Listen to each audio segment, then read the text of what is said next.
പരമായ പ്രയാസങ്ങൾ ഉണ്ടാകുന്നത് ഒഴിവാക്കുന്നതിന്റെ ഭാഗമായാണ് നടപടിയെന്ന് smart government program executive director അറിയിച്ചു.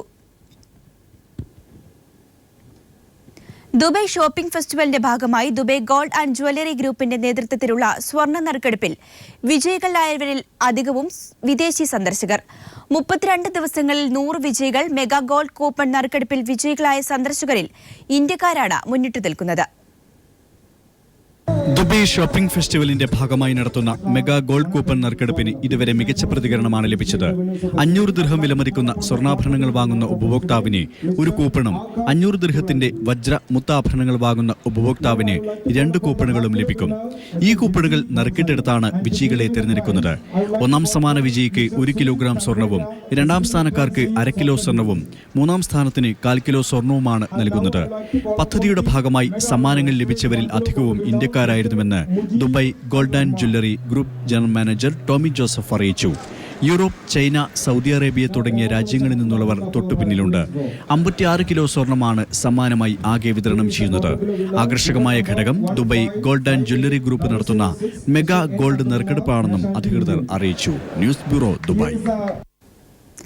തൊഴിലുടമയെ കൈയേറ്റം ചെയ്താൽ മുന്നറിയിപ്പില്ലാതെ തൊഴിലാളിയെ പുറത്താക്കുമെന്ന് UAE തൊഴിൽ മന്ത്രാലയം അറിയിച്ചു. കൈയേറ്റം UAE തൊഴിൽ നിയമത്തിന്റെ നഗ്നമായ ലംഘനമാണ്. അതേസമയം തൊഴിൽ കരാർ ലംഘനവുമായി ബന്ധപ്പെട്ടതാണെങ്കിൽ മുന്നറിയിപ്പ് നൽകേണ്ടതുണ്ട് എന്നും മന്ത്രാലയം വ്യക്തമാക്കി. തൊഴിൽ കരാർ അവസാനിപ്പിച്ച് പരസ്പര ധാരണയോടെയാണ് പോകുന്നതെങ്കിൽ തൊഴിലാളി 1 മാസത്തിന് 3 മാസത്തിനുമിടയിൽ നോട്ടീസ് നൽകണം. തൊഴിലുടമയ്ക്കോ തൊഴിൽ ദാതാവിനോ ഇത്തരം ഘട്ടങ്ങളിൽ തൊഴിൽ കരാർ റദ്ദു ചെയ്യാം. 3 മാസത്തിനിടയിൽ എല്ലാ ആനുകൂല്യങ്ങളും നൽകേണ്ടതുണ്ടെന്നും തൊഴിൽ മന്ത്രാലയം വ്യക്തമാക്കി.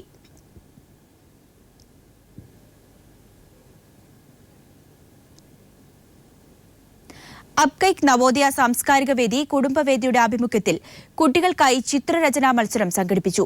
പ്രസിഡന്റ് VV രാജൻ അധ്യക്ഷത വഹിച്ച ചടങ്ങിൽ നവോദയ കേന്ദ്ര കമ്മിറ്റി മെമ്പർ ഷാജഹാൻ ഇട്ടോൾ ഉദ്ഘാടനം നിർവഹിച്ചു. ചിത്രരചനാ മത്സര സീനിയർ വിഭാഗത്തിൽ 1ാം സ്ഥാനം നന്ദന S. കൃഷ്ണയും, 2ാം സ്ഥാനം അഹമ്മദും, 3ാം സ്ഥാനം ആൻസി സാറ ജോണും കരസ്ഥമാക്കി. ജൂനിയർ വിഭാഗത്തിൽ 1ാം സ്ഥാനം ധ്രുവ് S. കൃഷ്ണയും, 2ാം സ്ഥാനം ദേവസ് കൃഷ്ണയും കരസ്ഥമാക്കി. അസഹിഷ്ണുതയ്ക്കും സാമുദായിക ധ്രുവീകരണത്തിനുമെതിരെ എന്ന പ്രമേയത്തിൽ കാസർഗോഡ് നിന്നും ആരംഭിച്ച് ഫെബ്രുവരി 13-ന് തിരുവനന്തപുരത്ത് സമാപിക്കുന്ന ജനജാഗ്രതാ യാത്രയുടെ പ്രചരണാർത്ഥമുള്ള IMCC കിഴക്കൻ പ്രാവശ്യ കൺവെൻഷൻ ജുബനയിൽ നടന്നു.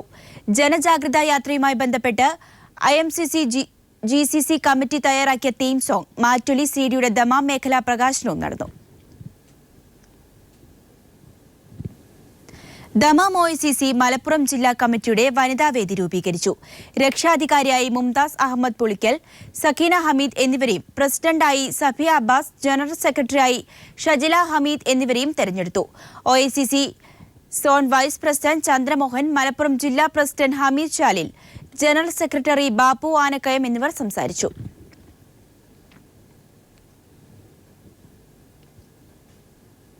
ഇരുപത്തിമൂന്ന് വർഷത്തെ പ്രവാസ ജീവിതം അവസാനിപ്പിച്ച് നാട്ടിലേക്ക് തിരിക്കുന്ന Hasa area Madhyamam reporter Hameed ചേന്ദമംഗലൂരിന് ഹസയിലെ മുഖ്യധാര പ്രവാസി സംഘടനകളുടെ ഏകോപന സമിതിയായ ഹസ ഇന്ത്യൻ ഫോറം വിപുലമായ യാത്രയയപ്പ് നൽകി.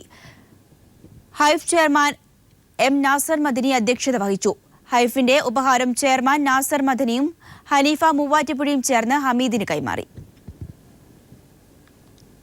K. ബാബു രാജി പിൻവലിച്ചു. ബാബുവിന്റെ രാജി സ്വീകരിക്കേണ്ടതില്ലെന്ന UDF യോഗ തീരുമാനത്തെ തുടർന്നാണ് ബാബു രാജി പിൻവലിച്ചത്. K. മാണിയുടെ മന്ത്രിസഭാ പുനഃപ്രവേശ കാര്യത്തിൽ കേരള കോൺഗ്രസ് M തീരുമാനമെടുക്കും. മാണിക്ക് പൂർണ്ണ പിന്തുണ നൽകാനും UDF യോഗം തീരുമാനിച്ചിട്ടുണ്ട്. ബാർക്കോഴ കേസിൽ FIR ഫയൽ ചെയ്ത് അന്വേഷണം നടത്താനുള്ള തൃശൂർ വിജിലൻസ് കോടതി ഉത്തരവിനെ തുടർന്നായിരുന്നു ബാബുവിന്റെ രാജി. എന്നാൽ കഴിഞ്ഞ 23-ന് നൽകിയ രാജി മുഖ്യമന്ത്രി സ്വീകരിച്ചിരുന്നില്ല. ഇതിനിടയിൽ വിജിലൻസ് കോടതി ഉത്തരവ് ഹൈക്കോടതി സ്റ്റേ ചെയ്യുകയും ചെയ്തു. തുടർന്ന് ഇന്ന് ചേർന്ന UDF യോഗം ബാബുവിന്റെ രാജി സ്വീകരിക്കേണ്ടതില്ലെന്നും തീരുമാനിച്ചു. ഇതേ തുടർന്നാണ് ബാബു തന്റെ രാജി പിൻവലിച്ചതായി പ്രഖ്യാപിച്ചത്. ഞാൻ മന്ത്രിസ്ഥാനത്തേക്ക് തിരിച്ചു വരാൻ ആഗ്രഹിക്കുന്നില്ലെങ്കിലും പാർട്ടി നേതൃത്വത്തിൻ്റെയും UDFിൻ്റെയും തീരുമാനം അംഗീകരിക്കാൻ ഞാൻ ബാധ്യസ്ഥനാണ്. ഞാൻ അതിന് പൂർണ്ണമായും വിധേയനുമാണ്.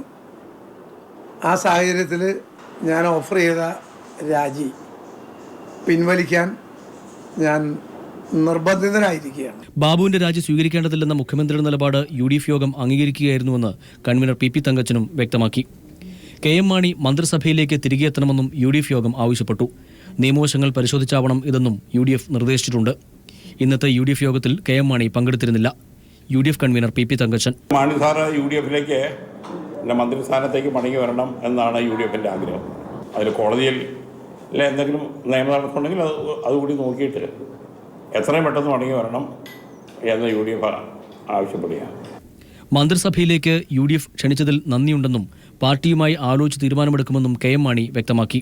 മന്ത്രിസഭയിലേക്ക് തിരികെ പ്രവേശിക്കുവാൻ എനിക്ക് വലിയ ധൃതിയോ ആഗ്രഹമോ ഇല്ല. പിന്നെ ഇതൊരു പ്രധാനപ്പെട്ട പൊളിറ്റിക്കൽ വിഷയമായതുകൊണ്ട് എല്ലാ കാര്യങ്ങളും പാർട്ടിയുമായി ആലോചിച്ച് യുക്തമായ തീരുമാനം കൈക്കൊള്ളുന്നതാണ്. News bureau, Kochi, Kottayam, Thiruvananthapuram. KM മാണിയെയും K ബാബുവിനെയും മന്ത്രിസഭയിൽ തിരിച്ചെടുക്കാനുള്ള UDFിന്റെ തീരുമാനം അധാർമികമാണെന്ന് CPM സംസ്ഥാന സെക്രട്ടറി കോടിയേരി ബാലകൃഷ്ണൻ പറഞ്ഞു. ഉമ്മൻചാണ്ടിയുടെ തിരക്കഥയാണ് ഈ തീരുമാനത്തിന് പിന്നിൽ. ജനം ഇതുകൊണ്ടൊന്നും UDFിനെ വെറുതെ വിടില്ലെന്നും അദ്ദേഹം കൂട്ടിച്ചേർത്തു. ഉമ്മൻചാണ്ടി തയ്യാറാക്കിയ ഒരു തിരക്കഥക്കനുസരിച്ചുകൊണ്ടാണ് ഇപ്പോൾ കാര്യങ്ങളൊക്കെ നടന്നുകൊണ്ടിരിക്കുന്നത്. താൻ തന്നെ അഴിമതി കേസിൽ പെട്ടപ്പോൾ ബാക്കിയുള്ള മന്ത്രിമാരെ ആദർശത്തിൻ്റെ പേരിൽ മാറ്റി നിർത്തിയ ഉമ്മൻചാണ്ടി അവരെയൊക്കെ മന്ത്രിസഭയിൽ ഉൾപ്പെടുത്താൻ നിർബന്ധിതനായിരിക്കുകയാണ്. ഇത്ര ദുർബലമായ ഒരു ഗവൺമെൻറ് കേരളത്തിൻ്റെ ചരിത്രത്തിൽ ഇതുവരെ ഉണ്ടായിട്ടില്ല. ഇത് അധാർമികമാണ്, ജനാധിപത്യ വിരുദ്ധമാണ്, പാർലമെൻ്ററി വ്യവസ്ഥയോടും നീതിന്യായ വ്യവസ്ഥയോടുമുള്ളൊരു വെല്ലുവിളിയാണ് ഉമ്മൻചാണ്ടി ചെയ്യുന്നത്. മാണിയുടെ കാര്യം അദ്ദേഹത്തിൻ്റെ റിപ്പോർട്ട് വിജിലൻസ് കോടതിയുടെ പരിഗണനയിലിരിക്കുകയാണ്. ഇത് തനിക്ക് രക്ഷപ്പെടാൻ ഇങ്ങനെയുള്ളതിൽ പെട്ടവരെല്ലാം എൻ്റെ ചുറ്റും കൂടിക്കൊള്ളൂ എന്നുള്ള നിലപാടാണ് ഉമ്മൻചാണ്ടി ഇപ്പോൾ സ്വീകരിച്ചിരിക്കുന്നത്. ഇതുകൊണ്ടൊന്നും ജനങ്ങൾ ഉമ്മൻചാണ്ടിയെ വെറുതെ വിടാൻ പോകുന്നില്ല. സോളാർ കേസിൽ ഗൂഢാലോചനയുണ്ടെന്ന് പറയുന്ന മുഖ്യമന്ത്രി അത് പറയാൻ തയ്യാറാക്കണമെന്ന് CPIM സംസ്ഥാന സെക്രട്ടറി കോടിയേരി ബാലകൃഷ്ണൻ. TP ശ്രീനിവാസനെ മർദ്ദിച്ച സംഭവം അംഗീകരിക്കാൻ കഴിയില്ലെന്നും കോടിയേരി പറഞ്ഞു. മദ്യനിരോധനമല്ല, മദ്യവർജനമാണ് LDFിന്റെ നയമെന്നും അദ്ദേഹം വ്യക്തമാക്കി. തനിക്കെതിരെ വിധി പറഞ്ഞ ജഡ്ജിയെ അനുയായികളെ ഉപയോഗിച്ച് അധിക്ഷേപിക്കുന്ന നടപടി ഉമ്മൻചാണ്ടി അവസാനിപ്പിക്കണമെന്ന് പിണറായി പറഞ്ഞു. ലഭിച്ച പരാതിയിൽ കഴമ്പുണ്ടോ എന്ന് പരിശോധിക്കാൻ മാത്രമാണ് വിജിലൻസ് ജഡ്ജി പറഞ്ഞത്. ഇതിന് 2 മാസത്തേക്ക് സ്റ്റേ അനുവദിച്ച ജസ്റ്റിസ് ഉബൈദിന്റെ നടപടി സംബന്ധിച്ച് ഒരുപാട് സംശയങ്ങൾ ഉയർന്നിട്ടുണ്ടെന്ന് പിണറായി പറഞ്ഞു. അപ്പോൾ ജഡ്ജിയുടെ വിധിയെപ്പറ്റി എന്താണെന്നുള്ളത് കൃത്യമായിട്ട് പറയാൻ പറ്റില്ല. എന്നാൽ ഒരുപാട് സംശയങ്ങൾ ഇപ്പോൾ വന്നിട്ടുണ്ട്. ആ സംശയമാണ് നിങ്ങൾ ഉന്നയിച്ചത്. ഞാൻ ആ സംശയമായിട്ട് ഉന്നയിക്കുന്നില്ല. പക്ഷേ നിങ്ങളെപ്പോലുള്ള ആളുകൾക്ക് മാത്രമല്ല, സമൂഹത്തിൽ ധാരാളം പേർക്ക് ഈ സംശയം ഉയർന്നു വന്നിട്ടുണ്ട്. സോളാർ തട്ടിപ്പ് സംബന്ധിച്ച് തെരഞ്ഞെടുപ്പ് വരെ ഒരു അന്വേഷണവും നടക്കരുതെന്ന് ഉമ്മൻചാണ്ടി ആഗ്രഹിച്ചു. ഇത് ഹൈക്കോടതി പരിഗണിച്ചാലും ഇല്ലെങ്കിലും ഉമ്മൻചാണ്ടി ആഗ്രഹിച്ചത് നടന്നു. തിരുവനന്തപുരത്ത് വിദേശകാര്യ വിദഗ്ധൻ TP ശ്രീനിവാസനെ കയ്യേറ്റം ചെയ്ത നടപടിയോട് യോജിപ്പില്ലെന്ന് പിണറായി പറഞ്ഞു. അതൊരു അതിർകടന്ന നടപടിയായിട്ടുണ്ട്. അതായത് ശ്രീനിവാസൻ ഇതിനെ പ്രതിനിധീകരിക്കുന്നു എന്നതുകൊണ്ട് ശ്രീനിവാസനോട് പ്രതിഷേധം ഉണ്ടാകാം, അത് വേറെ. അത് വ്യക്തിപരമായ പ്രതിഷേധമല്ലാലോ, വ്യക്തിപരമായി ആക്രമിക്കപ്പെടേണ്ട ഒരാളല്ലാലോ. വിദ്യാഭ്യാസ രംഗത്തെ വാണിജ്യവൽക്കരണത്തിനെതിരെയുള്ള ജനകീയ സമരങ്ങളെക്കുറിച്ച് അവമതിപ്പുണ്ടാക്കാൻ ഇത് ഇടയാക്കുമെന്നും പിണറായി പറഞ്ഞു. പാലക്കാട് നിന്നും സാലി മുഹമ്മദ്.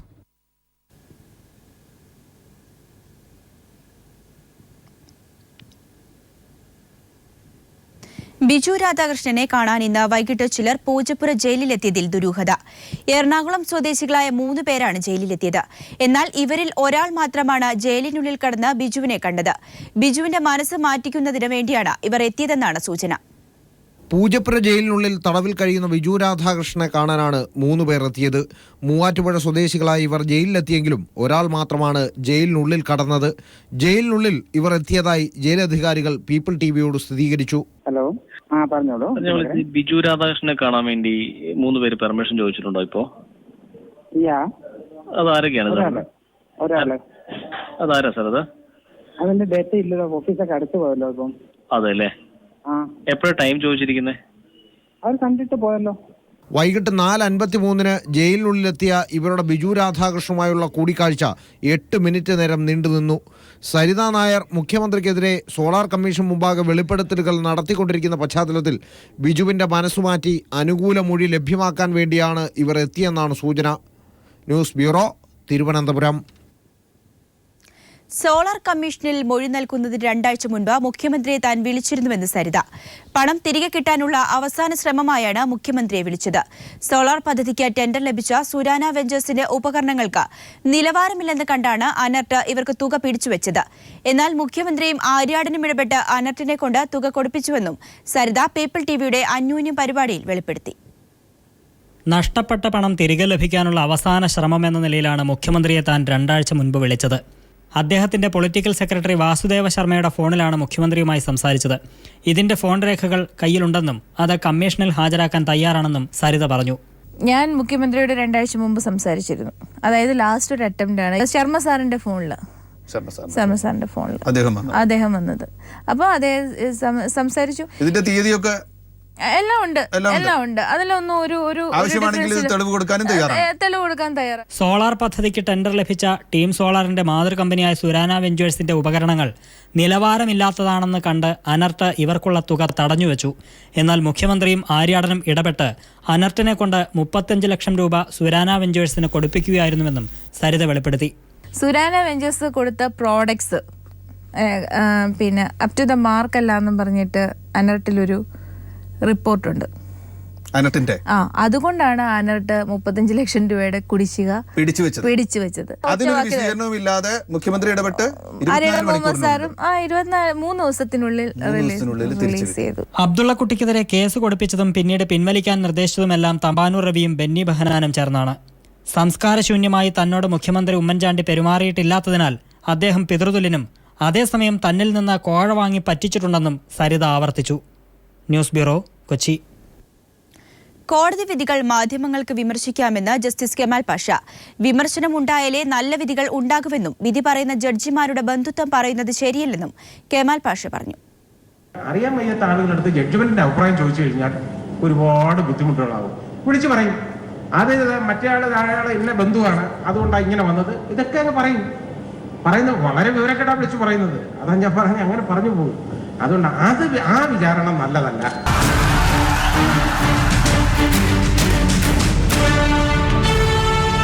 ചരിത്രം ഒരു ഓർമ്മപ്പെടുത്തലാണ്, ഒപ്പം ഭാവിയിലേക്കുള്ള ഒരു തിരുത്തൽ രേഖയും. പുതിയ ചിന്ത, പുതിയ കർമ്മം, പുതിയ കേരളം. പങ്കെടുക്കൂ, അണിചേരൂ ഈ ബഹുജന മുന്നേറ്റത്തിൽ. ജനസഹസ്രങ്ങൾ ഒരുക്കിയ ആവേശകരമായ സ്വീകരണങ്ങൾ ഏറ്റുവാങ്ങി നവകേരള മാർച്ച് തൃശൂർ ജില്ലയിലെ ആദ്യദിന പര്യടനം പൂർത്തിയാക്കി. ചേലക്കര, ഓട്ടുപാറ, കുന്നംകുളം, തൃശൂർ നഗരം എന്നിവിടങ്ങളിലായിരുന്നു ഇന്ന് സ്വീകരണം. രാവിലെ ജില്ലാ അതിർത്തിയിലെത്തിയ ജാഥാ നായകൻ പിണറായി വിജയന് ഉജ്ജ്വല വരവേൽപ്പായിരുന്നു ലഭിച്ചത്. പാലക്കാടൻ ചുരം കടന്നെത്തിയ ജനകീയ മുന്നേറ്റത്തെ സാംസ്കാരിക തലസ്ഥാനം സ്വീകരിച്ചത് അങ്ങേയറ്റത്തെ ആവേശത്തോടെയായിരുന്നു. ജില്ലാ അതിർത്തിയായ പ്ലാഴിയിൽ സംസ്ഥാന സെക്രട്ടേറിയറ്റ് അംഗം ബേബി ജോൺ, ജില്ലാ സെക്രട്ടറി AC മൊയ്തീൻ എന്നിവരുടെ നേതൃത്വത്തിൽ ആയിരക്കണക്കിന് പ്രവർത്തകർ ചേർന്ന് ജാഥയെ വരവേറ്റു. തുടർന്ന് ആദ്യ സ്വീകരണ കേന്ദ്രമായ ചേലക്കരയിലേക്ക്. ഐതിഹാസികമായ എളനാട് കർഷക തൊഴിലാളി സമരത്തിന്റെയും ചെറുതുരുത്തി വാത്യാർമന മിച്ചഭൂമി സമരത്തിന്റെയും നാട്. പിണറായിയെ വരവേറ്റത് വീരോചിതമായി.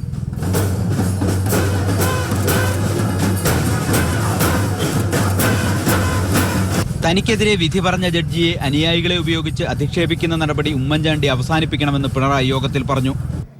അപ്പോൾ ഈ ഉത്തരവിട്ട ജഡ്ജിയുടെ ശവമഞ്ചം പേറിയുള്ള പ്രകടനം പ്രതീകാത്മകമായി ഇവർ നടത്തുകയാണ്. എന്താ ഇതിന്റെ അർത്ഥം? ഉമ്മൻചാണ്ടി അത് കണ്ട ഇങ്ങനെ രസിച്ച് ഉല്ലസിക്കുന്നു. ഈ നാടിന്റെ നിയമവ്യവസ്ഥയെ വെല്ലുവിളിക്കലാണത്. കോടതി ശരിയായ രീതിയിൽ പറഞ്ഞു, മുഖ്യമന്ത്രി ആയാലും സാധാരണക്കാരനായാലും നിയമത്തിന് മുന്നിൽ എല്ലാവരും സമന്മാരാണ്. അടുത്ത സ്വീകരണ കേന്ദ്രമായ വടക്കാഞ്ചേരിയിലെത്തിയപ്പോൾ മൈതാനം ജനനിബിഡം. പിണറായിയെ സ്വീകരിക്കാൻ ആയിരങ്ങൾ ഓട്ടുപാറ ജംഗ്ഷനിൽ. തടിച്ചുകൂടിയവരിലേറെയും യുവാക്കൾ.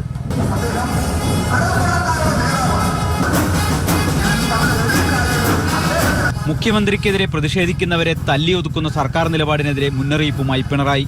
കൂടുതൽ ശക്തമായ ജനമുന്നേറ്റത്തെ നേരിടേണ്ടി വരുമെന്ന് പിണറായി പറഞ്ഞു. ഉമ്മൻചാണ്ടിക്ക് ഇനിയുള്ള ഓരോ ദിവസവും വിഷമത്തിൻ്റെതായ ദിവസങ്ങളായിരിക്കും. അത് ഉമ്മൻചാണ്ടി മനസ്സിലാക്കണം. പ്രതിഷേധം കൂടുതൽ ശക്തിപ്പെട്ടു വരികയാണ് ചെയ്യുക. തുടർന്ന് കുന്നംകുളത്തേക്ക്. പുതിയ ബസ് സ്റ്റാൻഡ് മൈതാനത്തെ സമ്മേളന നഗരിയിൽ 10,000 ഒത്തുചേർന്നു. ജാഥാനായകന് കുന്നംകുളം നൽകിയത് പ്രൗഢോജ്വല വരവേൽപ്പ്. തൃശൂർ ജില്ലയിലെ ആദ്യ ദിവസ പര്യടനത്തിന്റെ സമാപനം പൂരനഗരിയായ തൃശൂരായിരുന്നു. തെക്കേ ഗോപുരനട സാക്ഷ്യം വഹിച്ചത് ചെമ്പടയൊരുക്കിയ പണിയെടുക്കുന്നവന്റെ മറ്റൊരു പൂരത്തിന്.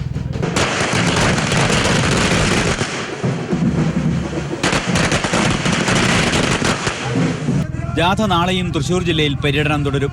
ആമ്പല്ലൂർ, ചേർപ്പ്, പൂവത്തൂർ, ചാവക്കാട് എന്നിവിടങ്ങളിലാണ് നാളെ നവകേരള മാർച്ചിന്റെ പര്യടനം. ക്യാമറമാൻമാരായ ബാബുരാജ് മൊറാഴയ്ക്കും അഭിലാഷ് നിലമ്പൂരിനുമൊപ്പം സാലി മുഹമ്മദ്. സർക്കാർ അവഗണനയ്ക്കെതിരെ പരാതിയുമായി പാലക്കാട്ടെ കായിക താരങ്ങൾ പിണറായി വിജയന് മുന്നിലെത്തി. നിയമനങ്ങൾ നടത്താതെ ഉദ്യോഗാർത്ഥികളെ വഞ്ചിക്കുന്നു എന്നായിരുന്നു യുവാക്കളുടെ ആക്ഷേപം. വടക്കഞ്ചേരിയിലെ കൂടിക്കാഴ്ചയ്ക്ക് ശേഷമാണ് നവകേരള മാർച്ച് തൃശൂർ ജില്ലയിലേക്ക് പ്രവേശിച്ചത്. കായിക താരങ്ങൾ, പരിശീലകർ, മുൻ കായിക താരങ്ങൾ എന്നിവർക്കെല്ലാം പരാതി മാത്രമാണ് പിണറായിക്ക് മുന്നിൽ അവതരിപ്പിക്കാനുണ്ടായിരുന്നത്. കായിക രംഗത്ത് മികവ് പുലർത്തുമ്പോഴും പാലക്കാട് ജില്ലയിൽ അടിസ്ഥാന സൗകര്യങ്ങൾ ഇല്ലെന്നിവർ പറഞ്ഞു. ഇൻഡോർ സ്റ്റേഡിയം പണി പൂർത്തിയാകാതെ നിൽക്കുന്നു. നല്ലൊരു ഫുട്ബോൾ ഗ്രൗണ്ടോ സിന്തറ്റിക് ട്രാക്കോ ജില്ലയിലില്ല. ഹയർ സെക്കൻഡറി സ്പോർട്സ് കോട്ട വർദ്ധിപ്പിക്കണം തുടങ്ങിയ ആവശ്യങ്ങളാണ് പ്രധാനമായും ചർച്ചയിൽ ഉയർന്നു വന്നത്. ഒരുപാട് നാഷണൽ ഇന്റർനാഷണൽ അത്ലറ്റ്സ് നമുക്ക് കൊണ്ടുവരാൻ പറ്റിയിട്ടുണ്ട്. പക്ഷേ ഇവിടെ നമുക്ക് അതിൻ്റെതായ ഒരു ഫെസിലിറ്റി നമുക്ക് കിട്ടുന്നില്ല. ഒരു സിന്തറ്റിക് ട്രാക്കില്ല, അതുപോലെ നല്ല ഫുഡില്ല. ഇപ്പോൾ എറണാകുളം ജില്ലയിലൊക്കെ ആണെങ്കിൽ അവിടെ ഒരുപാട് സ്പോർട്സ് ഹോസ്റ്റലുകളും അവിടെ അതിൻ്റെതായ ഫുഡും അതേ ഹൈ ഫെസിലിറ്റീസും അവർക്കുണ്ട്. നിയമനം നടക്കുന്നില്ലെന്ന പരാതിയുമായാണ് യുവജന സംഘടനാ പ്രതിനിധികളും റാങ്ക് ഹോൾഡേഴ്സ് ഭാരവാഹികളും എത്തിയത്. റാങ്ക് ഹോൾഡേഴ്സിന്റെ പ്രശ്നം കൊണ്ട് പെൻഷൻ പ്രായ വർധന ഇപ്പോൾ നടന്നുകൊണ്ടിരിക്കുന്ന ഇല്ല എന്ന് പറയുന്ന നിയമന നിരോധനമാണ് ഇപ്പോൾ നടന്നുകൊണ്ടിരിക്കുന്നത്. നിയമന നിരോധനം ഇല്ലാന്ന് ഗവൺമെന്റ് പറയുമ്പോഴും നടന്നുകൊണ്ടിരിക്കുന്ന നിയമന നിരോധനത്തെ പറ്റിയുള്ള കാര്യങ്ങൾ വിശദീകരിക്കാനാണ് വന്നത്. LDF സർക്കാർ അധികാരത്തിൽ വന്നാൽ ഇൻഡോർ സ്റ്റേഡിയത്തിന്റെ നിർമ്മാണം പൂർത്തിയാക്കുമെന്ന് പിണറായി ഉറപ്പു നൽകി. മറ്റാവശ്യങ്ങളും ഗൗരവമായി പരിഗണിക്കും. PSC റാങ്ക് ലിസ്റ്റിന്റെ കാലാവധി നീട്ടി ഉദ്യോഗാർത്ഥികളെ സർക്കാർ വഞ്ചിക്കുകയാണ്. ഇത്തരം സാഹചര്യം LDF സർക്കാരിന്റെ ഭാഗത്തു നിന്ന് ഉണ്ടാകില്ലെന്നും പിണറായി പറഞ്ഞു. News bureau, Palakkad. കതിരൂർ മനോജ് വധക്കേസിൽ CPIM ജില്ലാ സെക്രട്ടറി P. ജയരാജന്റെ മുൻകൂർ ജാമ്യാപേക്ഷ തലശ്ശേരി ജില്ലാ സെഷൻസ് കോടതി തള്ളി. നീതിക്ക് വേണ്ടി ഹൈക്കോടതിയെ സമീപിക്കുമെന്ന് CPIM വ്യക്തമാക്കി. മുതിർന്ന മാധ്യമപ്രവർത്തകനും ഏഷ്യാനെറ്റ് ന്യൂസ് എഡിറ്റർ ഇൻ ചീഫുമായ TN ഗോപകുമാർ അന്തരിച്ചു. 58 വയസ്സായിരുന്നു. ഇന്ന് പുലർച്ചെ 3:50 തിരുവനന്തപുരത്തെ സ്വകാര്യ ആശുപത്രിയിലായിരുന്നു അന്ത്യം. സംസ്കാരം തൈക്കാട് ശാന്തി കവാടത്തിൽ ഔദ്യോഗിക ബഹുമതികളോടെ നടന്നു. TNGയുടെ നിര്യാണത്തിൽ നിരവധി പ്രമുഖർ അനുശോചനം രേഖപ്പെടുത്തി. ഗ്രാൻഡ് കേരള ഷോപ്പിംഗ് ഫെസ്റ്റിവലിന്റെ ഭാഗമായി അശരണർക്കും ആലംബഹീനർക്കും ഏതെങ്കിലും വാങ്ങി നൽകുന്ന പദ്ധതിയിൽ നടൻ മോഹൻലാൽ പങ്കാളിയായി. പൂജപ്പുര സർക്കാർ അഗതി മന്ദിരത്തിലെ 45 അമ്മമാർക്ക് മോഹൻലാൽ സാരികൾ വാങ്ങി നൽകി. മന്ത്രി AP അനിൽകുമാറിന്റെ വസതിയിൽ വെച്ച് അമ്മമാരുടെ പ്രതിനിധികൾക്കാണ് മോഹൻലാൽ വസ്ത്രങ്ങൾ കൈമാറിയത്.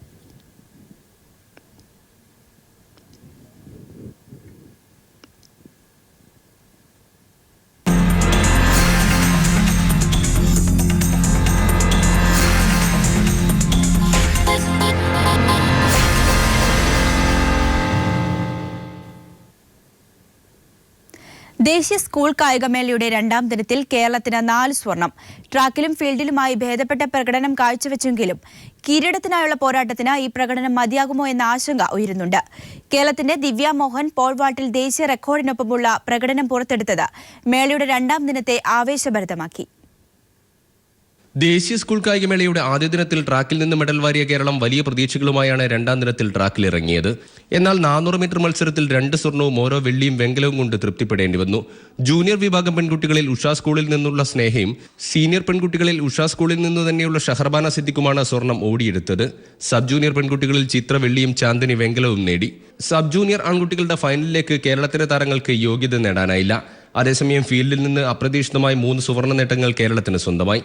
ജൂനിയർ പെൺകുട്ടികളുടെ പോൾ വോട്ടിൽ ദേശീയ റെക്കോർഡിനൊപ്പം എത്തിയ പ്രകടനത്തിലൂടെ ദിവ്യ മോഹൻ സ്വർണം നേടി. 3.20 മീറ്റർ ചാടിയാണ് മരിയ ജേസൺ സ്ഥാപിച്ച റെക്കോർഡിനൊപ്പം ദിവ്യ എത്തിയത്. ജൂനിയർ പെൺകുട്ടികളുടെ ഷോട്ട് പുട്ടിൽ മേഘ മറിയം മാത്യു സ്വർണം എറിഞ്ഞിട്ടു. 10.6 മീറ്ററാണ് മേഘ കുറിച്ച സുവർണ്ണ ദൂരം. ജൂനിയർ പെൺകുട്ടികളുടെ ലോങ് ജംപ് പിറ്റിൽ നിന്ന് ലിസ്ബത്ത് കരോളിനും സ്വർണ്ണ മെഡൽ ചാടിയെടുത്തു. 2ാം ദിനത്തിൽ കേരളത്തിന്റെ ആൺകുട്ടികൾക്ക് ഒരു സ്വർണം പോലും നേടാനായില്ല. ട്രാക്കിലെ ഗ്ലാമറിനുമായ 100 മീറ്റർ ഫൈനലിനായുള്ള കാത്തിരിപ്പിലാണ് കായിക പ്രേമികൾ. ദൃശ്യങ്ങൾ പകർത്തിയ RK ഫിറോഷ്, ജിബേഷ് എന്നിവരോടൊപ്പം സിജു കണ്ണൻ.